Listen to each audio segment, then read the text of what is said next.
fate pilots, tankers, Vapor. Hi. It's Oscar again. Boy, do I, wait, no. Okay.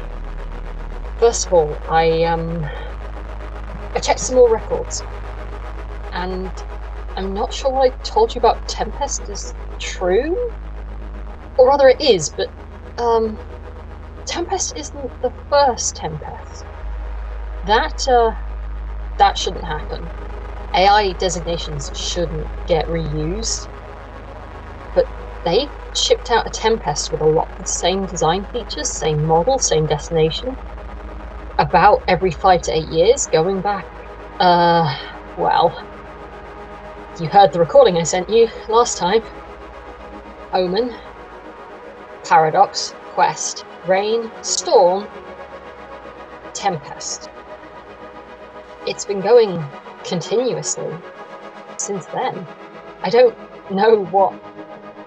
AI are nearly impossible to break and really, really hard to install and activate. You can hard reset the core by disconnecting them from the network. That's a software issue? I don't know. I don't know what they're doing there. I don't know what they're doing to Tempest. I've spent so long going through manuals. Okay. Yeah, the other thing. I probably should have stopped digging through the archives. I found some things I wasn't supposed to find. There's a lot of old Typebeam messages in these archives. I've sent you 2. First is older, the second one is recent. I've got Whisper, the library AI, to put timestamps on them because I figured Tempest maybe couldn't.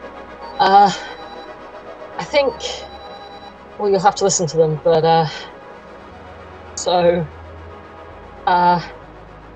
my birthday soon. I'm gonna be 26 years old.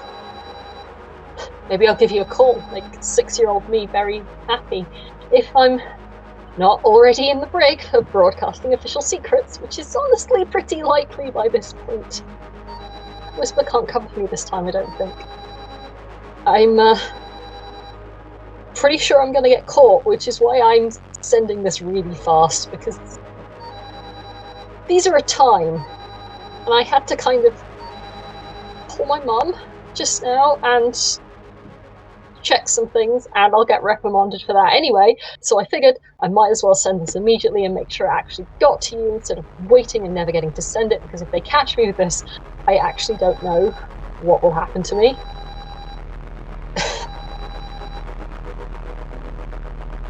Great talking to you guys. Vapor, WizKid, all of you. I don't regret it. Oscar Voight, as far as I know, over and out. Sender's note.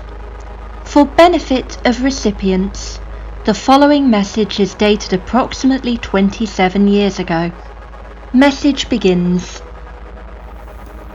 Dr. Kamensky, I understand your hesitations, but I can't say that I follow your logic. If anything, the Eridanus project proves that the engrams are at best useful baselines. Baselines that could easily be replicated in the field. We're not building AI here, we need pilots, and we have successfully recruited a number of those. All I'm suggesting is that we attempt to significantly reduce the margin of error. We cannot have wastage on the scale of the initial or secondary recruitment processes. It is inhumane. Although, of course, I wouldn't necessarily expect an engineer to understand that. I've sent over the relevant files for approval. No, the families in question have not been fully briefed as to the long-term goals of the project, but as we're dealing in the vaguest of hypotheticals here, I don't see how that's relevant. It's been approved by the Ethics Board at any rate, so as far as we're concerned, that avenue of argument is shut. they're the closest matches we can find while maintaining a diversity of backgrounds, and they all have a long history of military service, which is obviously a huge positive. They'd all voluntarily requested complete genetic non-matches from their doctors to even be considered for this project. We are simply offering one set of DNA instead of another set of DNA. That's all. And making some mandatory naming requests so that we can track the results more easily. As to your query regarding choosing Voight over any of the others to start with, I have to say I reject your arguments. I don't see how life experience comes into this. If anything, if we have a successful result in some many years' time, they should be better without all those complications. Thank you, by the way, for the balsamic. It was entirely adequate, and I did enjoy being able to do something approaching proper cooking again.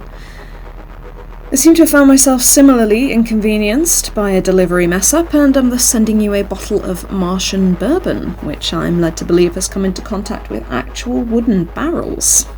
I shan't drink it, as you know I dislike alcohol, so it would be a real bother to keep it around. Knight to Queen's 4, by the way. Yours, Dr. Theodora Giordano.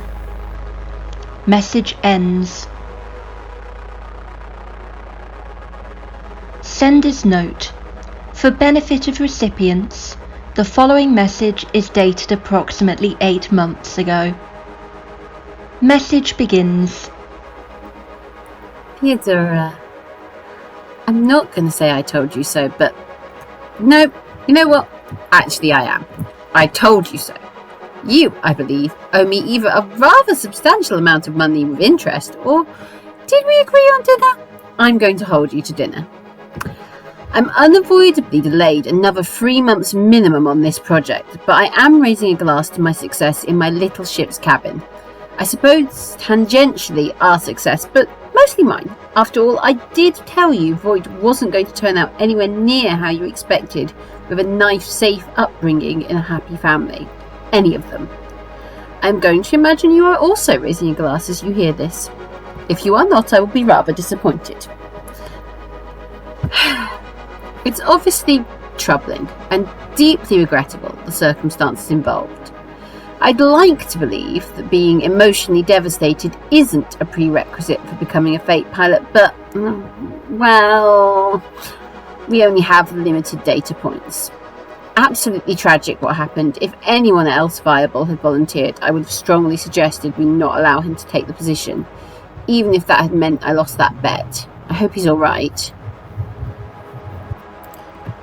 I have to admit getting any additional drives online is proving challenging. Not beyond my capabilities, obviously, but slow. Slower than I would like, given the circumstances. Obviously, the UNS is monitoring the situation and running their simulations, but I would like to have some insurance, just in case. To that end, I've set a couple of my interns onto interrogating the Eridanus project, and I've sent over the logs and the schematics. If things get dire, our best bet might be to pull the existing tank out of it and plug a new pilot in. I just need you to run it by your precious ethics board and lean on them until they give the go-ahead. If you're thinking of disagreeing with me, which I doubt you are, I suggest you take a listen to some of the recordings I've enclosed and see if you don't immediately think this would be the best course of action. Who knows, maybe one of your precious, happy, well-adjusted Voights will actually volunteer for the programme this time. You've only been wishing and hoping for, 8 years? Anyway, I have to go. Maya is still teething, and judging by that noise is almost out of banana-flavoured ice cubes. I hope you don't feel too much like you're missing all the good bits. I definitely feel like you're missing your share of sleepless nights. Just so we're clear, you're taking care of the next one. And don't give me that whole "we might not have a next one" rubbish. We've been over this. I miss you, darling. I miss working on projects together instead of at a distance. Oh, nearly forgot. Rook to Rook's 8. Check. You're getting sloppy in your old age. All my love, Dr. Paulina Kamensky Giordano and Maya Kamensky Giordano. of course. Message ends.